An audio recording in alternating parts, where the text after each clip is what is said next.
వచ్చినటువంటి రాజమౌళి గారి, బోయపాటి గారు, త్రివిక్రమ్ శ్రీనివాస్ గారు, ఇక్కడికి వచ్చిన ప్రొడ్యూసర్లు, డైరెక్టర్లు అందరికీ మా మెగా సూపర్ గుడ్ తరఫున హృదయపూర్వక స్వాగతం, సుస్వాగతం, నమస్కారములు. ఆస్కార్ రవిచంద్రన్ గారు ఈ సినిమా తెలుగులో మాకు ఇవ్వటం మేము చాలా ప్రివిలేజ్గా ఫీల్ అవుతున్నాం. ఖచ్చితంగా ఇది ఆల్ టైమ్ రికార్డ్ క్రియేట్ చేసి ఒక సంచలన విజయం సాధిస్తుందని మనస్ఫూర్తిగా కోరుకుంటున్నాను. నేను తిరుపతి నుంచి చెన్నై నాకు చాలా దగ్గర.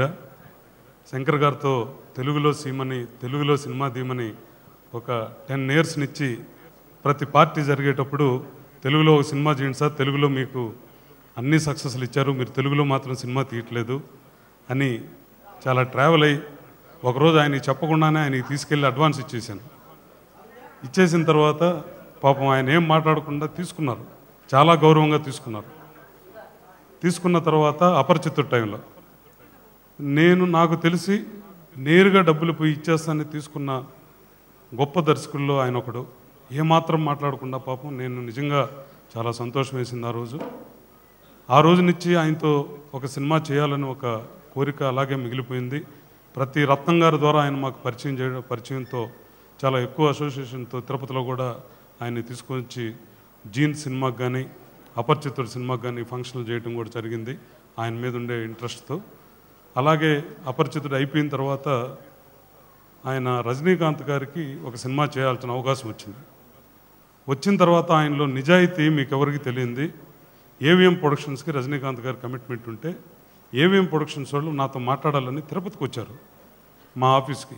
ఏవిఎం ప్రొడక్షన్స్ వాళ్ళు నా ఆఫీస్కి రావటం ఏంటి, అంత పెద్ద బ్యానరు అని నేను ఆఫీసులోకి వస్తే గుహన్ గారు వచ్చారు. సార్ మా డాడీ బాగా ఇదిగా ఉన్నారు సార్, రజనీ గారితో సినిమా చేయాలని, మాకు డేట్లు ఉన్నాయి, శంకర్ గారి డేట్లు ఏమో మీ దగ్గర ఉన్నాయి, మీరు పర్మిషన్ ఇస్తే మాకు శంకర్ గారు సినిమా చేస్తారు సార్ అన్నారు. నాకు ఏం చేయాలో కూడా నాకు అర్థం కాని పరిస్థితి. రజనీకాంత్ నాకు ఒక దేవుళ్ళలాగా. ఆ రోజు బాబా అనే సినిమా ఆంధ్రప్రదేశ్లో మేమే రిలీజ్ చేసాం, కొరవంతా ఆయన సొంతంగా రిలీజ్ చేసుకున్నాడు. మమ్మల్ని పిలిచి లాస్ అయిన దానికి మొత్తం డబ్బు ఇచ్చి 1 లక్ష ప్రాఫిట్ ఇచ్చాడు. ఒక దేవుడి సినిమాకి శంకర్ గారు కూడా నాకు ఫోన్ చేసి చెప్పలేదు, వాళ్ళ కమిట్మెంట్ ఉంది, వాళ్ళ దగ్గర మీరు ఒప్పించుకుంటే నేను సినిమా చేస్తానన్నారు. ఖచ్చితంగా ఆయన నిజాయితీ ఈ సభాముఖంగా నేను మీకు తెలియజేయటం కూడా నాకు అవసరం. ఎందుకంటే ఆయన ఒకే మాట అన్నారు, మీరు పర్మిషన్ ఇస్తే నేను రజనీ గారి సినిమా చేస్తాను, నేను రజనీకాంత్ గారి ఫ్యాన్ని, నాకు అవకాశం వచ్చింది, మీరు పర్మిషన్ ఇస్తేనే చేస్తాను, అది కూడా మీరు ఫీల్ అవ్వద్దు, మీరు ఇష్టం మనస్ఫూర్తిగా చేయమంటేనే చేస్తానంటే, సార్ ఒక రజనీకాంత్ గారు నాకు దేవుడు లాంటి వ్యక్తి, మీలాంటి వాళ్ళు ఆ గౌరవం ఇచ్చిన తర్వాత నేను సినిమా చేస్తాను అనటం కూడా చాలా మూర్ఖం అవుతుంది. నేను ఎటువంటి పరిస్థితిలో దానికి కాదు సార్, ఖచ్చితంగా మీరు రజనీ గారి సినిమా చేసుకోండి, మనం కలిసి మరలా ఎప్పుడైనా ఫ్యూచర్లో చేస్తామని అనుకున్నాం. అలా ట్రావెల్ అయ్యేటప్పుడు ఈ సినిమా అనుకోకుండా రవిచంద్రన్ గారు దగ్గరని కలవటం, రవిచంద్రన్ గారితో ఒక 2-3 సిట్టింగుల్లోనే ఈ సినిమా మా బ్యానర్లో మేము చేయాలనుకోవటం, పూర్తిగా కుదరటం నిజంగా మా అదృష్టంగా భావిస్తున్నాం. ఇది ఒక సంచలనమైన చిత్రం. ఈ సినిమా చెప్పేదానికి మాటలు లేవు. ఖచ్చితంగా ఈరోజు ఇక్కడ దర్శకులతోనే ఈ ఫంక్షన్ చేయాలనుకొని, దర్శకులే సినిమాకి కెప్టెన్ కాబట్టి దర్శకుల్ని ఇక్కడికి పిలిపించుకొచ్చాను ఈరోజు.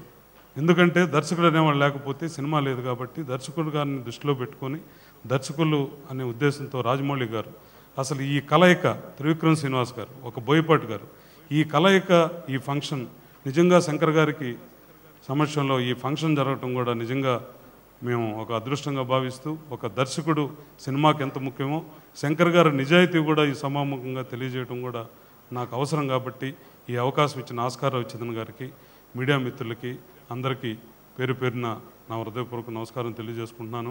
మీడియా మిత్రులు ఒకటి గుర్తుపెట్టుకోవాలి, సినిమా అనేది ఎన్నో సంవత్సరాలు ఎంతో కష్టపడి నిర్మిస్తున్నారు. 3 గంటల్లోనే పైరసీ వస్తుంది.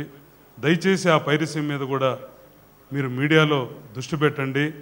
సినిమా రేటింగ్ల కన్నా కూడా మీడియా మీద దృష్టి పెట్టి ఆ పైరసీ మీద దృష్టి పెట్టాలని ఒక ఛాంబర్ ప్రెసిడెంట్గా మీడియా మిత్రులందరినీ ఒకటే కోరుతున్నాను. సినిమా అనేది ఈరోజు పబ్లిక్కి దగ్గర అయిపోయింది. మీరు తెలియజెప్పకముందే వాళ్ళకి సెల్ ఫోన్లో మెసేజ్లు వెళ్ళిపోతున్నాయి కాబట్టి సినిమా అనేది కొంతకాలం ఉండాలంటే మీ అందరి సహకారం కూడా అవసరం.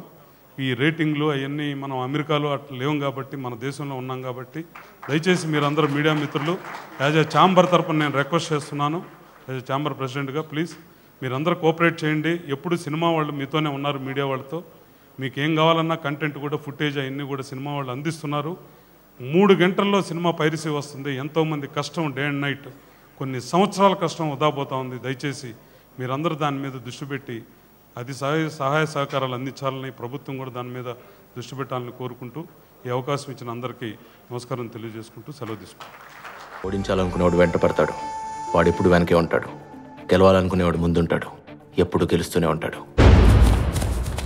నా లైఫ్లో 3 లవ్ స్టోరీలు ఉన్నాయి.